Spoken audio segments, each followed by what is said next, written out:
Hello. ये video है डेफर्मेशन की सेकंड वीडियो, जिसमें हम पेंडिंग असेंशियल एलिमेंट्स देखेंगे। तो सेकंड असेंशियल एलिमेंट है डेफर्मेशन का, statement must refer to the plaintiff. जो स्टेटमेंट दी गई है वो प्लेंटिफ से ही रिलेटेड होनी चाहिए, यानी वो प्लेंटिफ के लिए ही दी गई हो। ठीक है।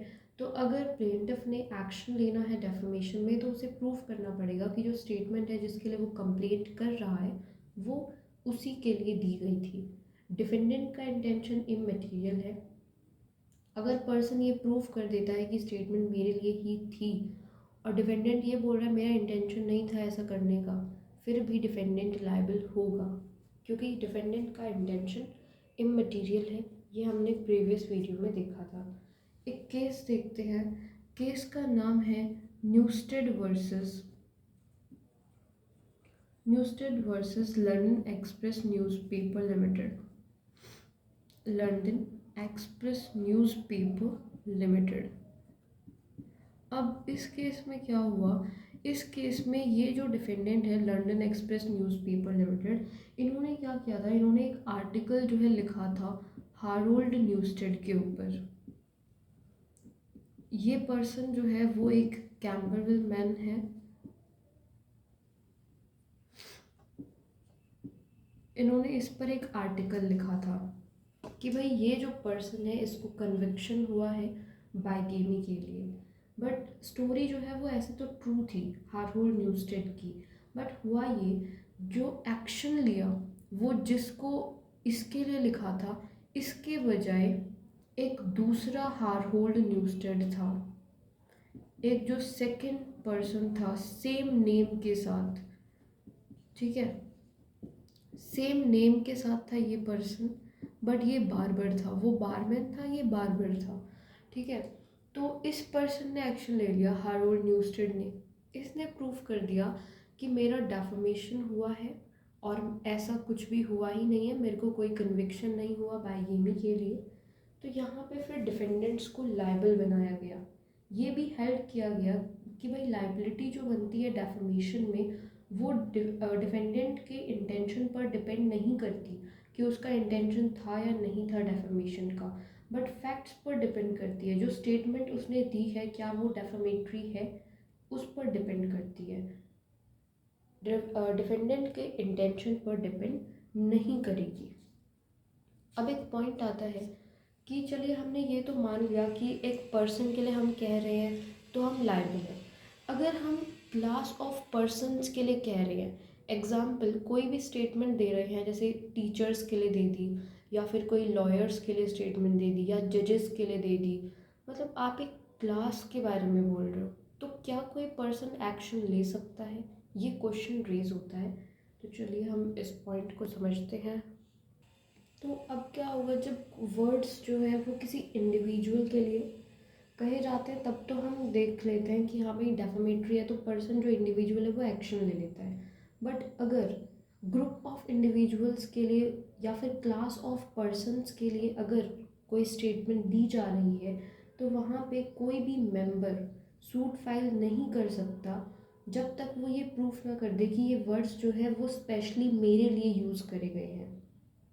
एग्जाम्पल, एक पर्सन ने लिखा कि जितने भी लॉयर्स हैं सब चोर हैं, तो कोई भी पर्टिकुलर लॉयर सूट फाइल नहीं कर सकता जब तक वो ऐसा कुछ पॉइंट ना लेकर आए कि भाई ये जो स्टेटमेंट है ये पर्टिकुलर इंडिविजुअल के लिए दी गई है। ठीक है।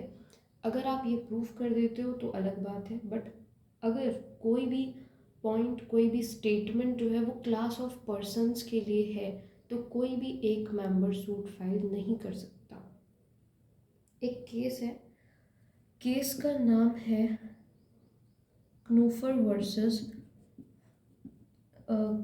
Versus London Express newspaper limited.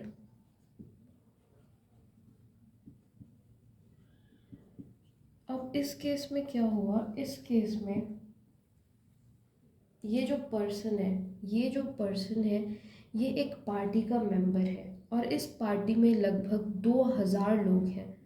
अब इस पर्सन के साथ साथ कुछ 24 कुछ पर्सन्स जो हैं वो अब्रॉड में रहते हैं, बाहर रहते हैं। ठीक है। तो अब क्या हुआ, अब जो पर्सन है ये पर्सन इस पार्टी का मेंबर है, कोई पार्टी है उसका ये मेंबर है, एंड ये 2000 मेंबर्स की पार्टी है, और उस पार्टी में से 24 मेंबर्स जो हैं वो अब्रॉड रहते हैं। यहाँ तक के फैक्ट्स क्लियर है। अब क्या हुआ, जो ये लंदन एक्सप्रेस न्यूज़पेपर लिमिटेड है, इन्होंने एक स्टेटमेंट पब्लिश करी। इन्होंने एक स्टेटमेंट जो है वो इस पूरी पार्टी के लिए दी थी, मतलब पूरे 2000 लोगों के उसमें दी थी। तो यहाँ पे इन्होंने क्या किया, ये जो पर्सन है इसने एक्शन ले लिया कि भाई ये पर्सन हमारा इंसल्ट कर रहा है, हमारा डेफोमेशन कर रहा है।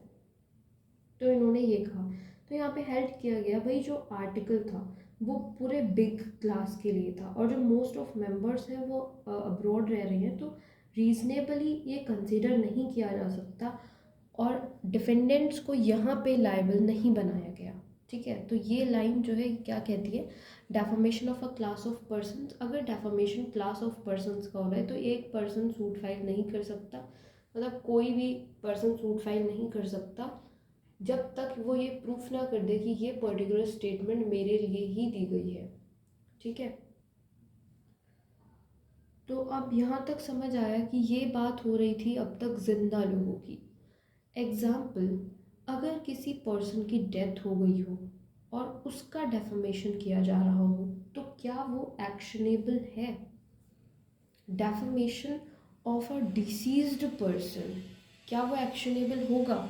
तो ये क्वेश्चन आता है भाई। अगर हम टॉर्ट की बात करें तो अगर कोई टॉर्ट में डेफमेशन कर रहा है डिसीज्ड पर्सन का, तो टॉर्ट में तो हम उसको डेफमेशन नहीं मानते। बट क्रिमिनल लॉ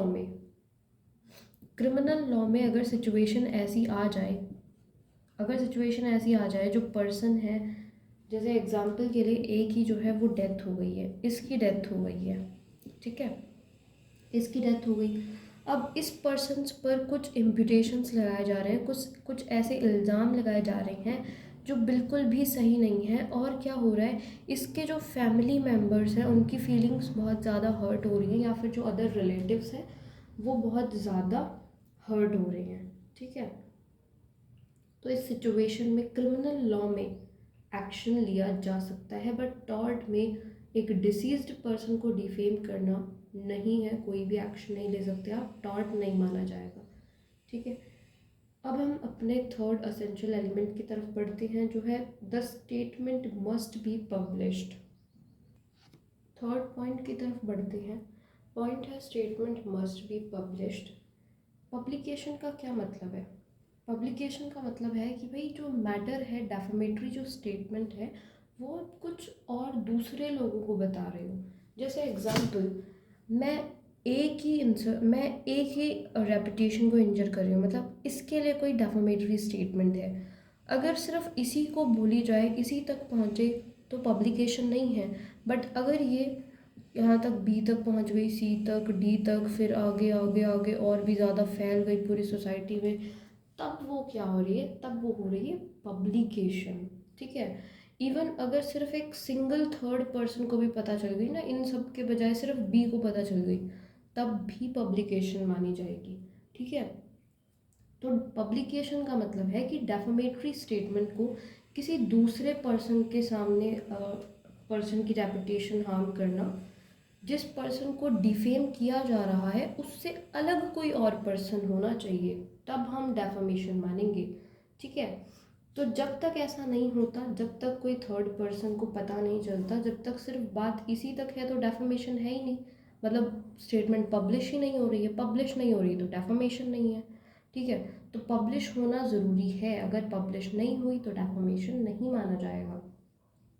अब देखिए, अगर आपको कुछ कहा जा रहा है और आपको लग रहा है कि ये स्टेटमेंट डेफामेटरी है, ठीक है, तो आपकी नज़रों में आपकी रेपुटेशन कितनी भी बेहतर हो, कितनी भी अच्छी है, बुरी है, ठीक है, रेपुटेशन जो होती है वो सोसाइटी की नज़रों में होती है, उनके एस्टिमेशन में होती है। हमने यही देखा है ना कि डेफामेटरी स्टेटमेंट का मतलब होता है एक ऐसी स्टेटमेंट जो आपकी रेपुटेशन को सोसाइटी के राइट थिंकिंग मेंबर्स के एस्टिमेशन में लो कर दे।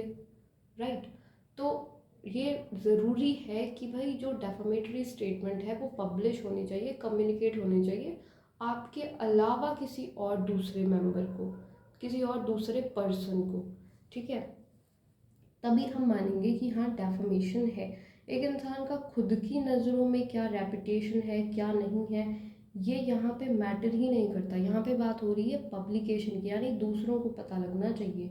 ठीक है, एग्जाम्पल, आप एक एग्जाम्पल के लिए किसी से टाइप करवा रहे हो लेटर किसी थर्ड पर्सन के लिए, तो वो भी सफिशेंट है, पब्लिश हो गया, टाइपिस्ट को पता चल गई, उसके सामने आ गई, तो हो गया।